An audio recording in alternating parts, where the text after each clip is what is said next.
Hello everyone. आज हम class 11 history chapter 1 पढ़ने जा रहे हैं समय की शुरुआत से, from the beginning of time. तो आज से 56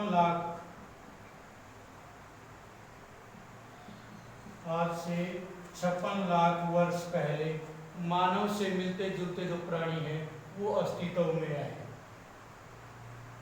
उसके बाद 1,60,000 साल पहले जिनको हम आधुनिक मानव कह सकते हैं तो उनका अस्तित्व शुरू हुआ।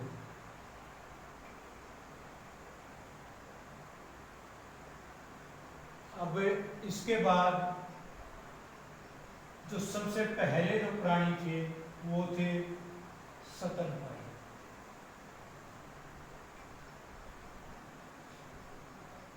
ये स्तनपायी प्राणियों का एक ऐसा समूह था जिसके अंदर वानर, लंगूर और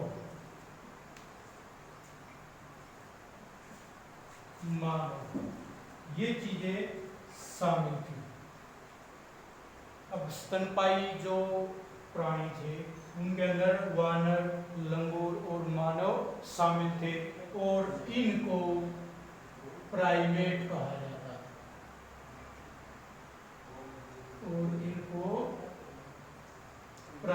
कहा जाता था। अब इस प्राइमेट से जो प्राइमेट है, इस प्राइमेट से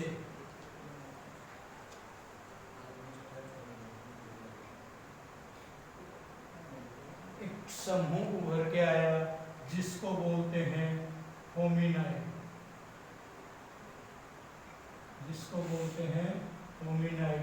और इसमें सिर्फ वानर शामिल। इस होमिनाइड में सिर्फ वानर शामिल थे, लेकिन 56 लाख साल पहले 56 लाख साल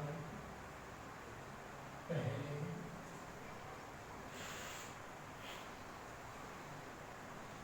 इस होमिनाइड से एक उपसमूह, इस होमिनाइड का एक उपसमूह जो विकसित हुआ उसको होमिनिड बोला गया।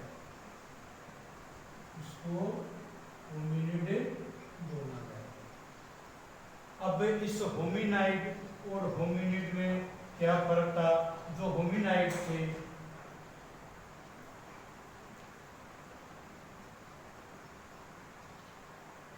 ये चौपाई थे, मीन्स 4 पैरों पर चलते थे।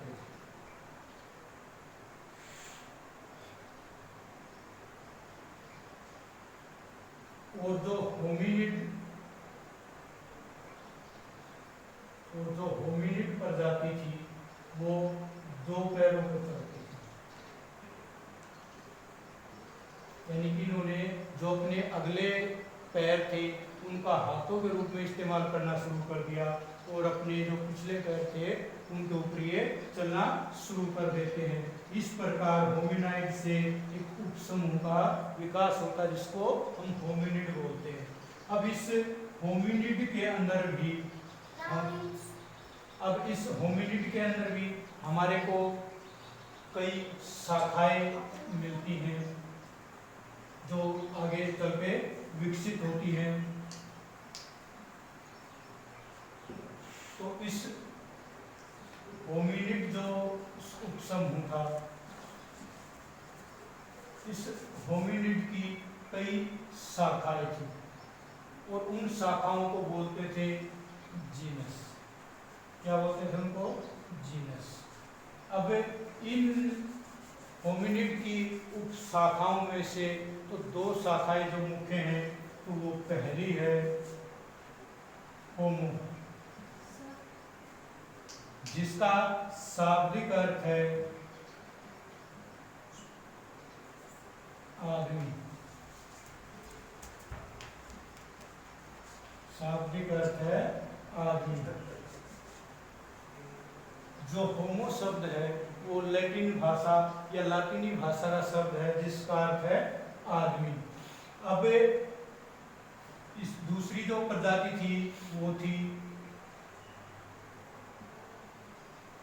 ऑस्ट्रेलोपिथेकस।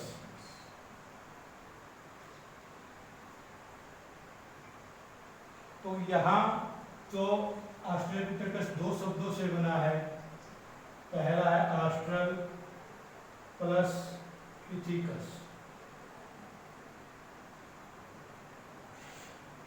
अब ऑस्ट्रल का मतलब है दक्षिणी और पिथिकस का मतलब है वानर, मीन्स दक्षिणी वानर।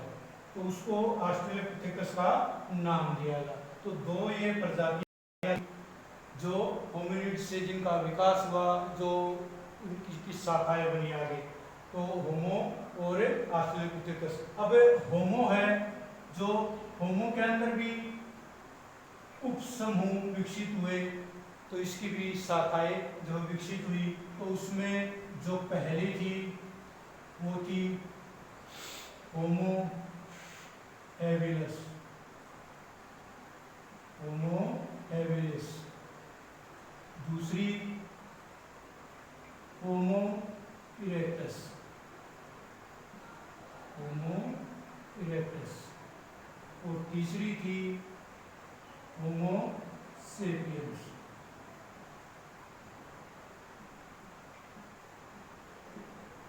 तीसरी थी होमो सेपियंस। अब होमो हैबिलिस ये कौन से प्राणी थे, ये कौन सा मानव था? ये मानव था औजार बनाने वाला। जब मानव ने औजार बनाने सीखे, ये कौन सा था? औजार बनाने वाले। फिर है होमो इरेक्टस, ये मानव था जब इरेक्ट मीन्स सीधा, ये सीधा खड़े होकर चलने लगा, चार पैरों के बजाय दो पैरों पर चलने लगा। तो जो सीधे चलने वाले मानव थे तो उनको होमो इरेक्टस बोला गया।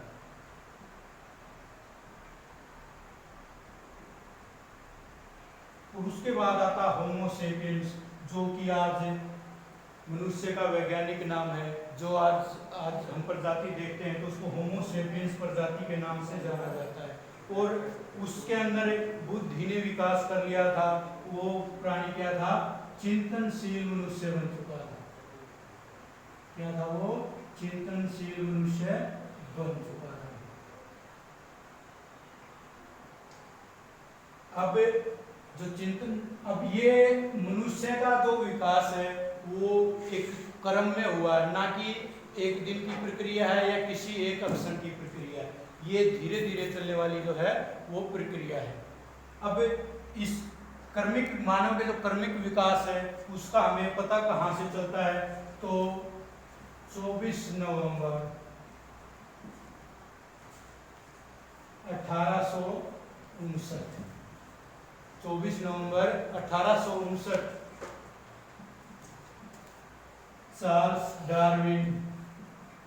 चार्ल्स डार्विन ने एक बुक लिखी जिसके द्वारा हमें मनुष्य के कर्मिक विकास का अध्ययन किया। उसे पता चला कि मनुष्य का विकास है।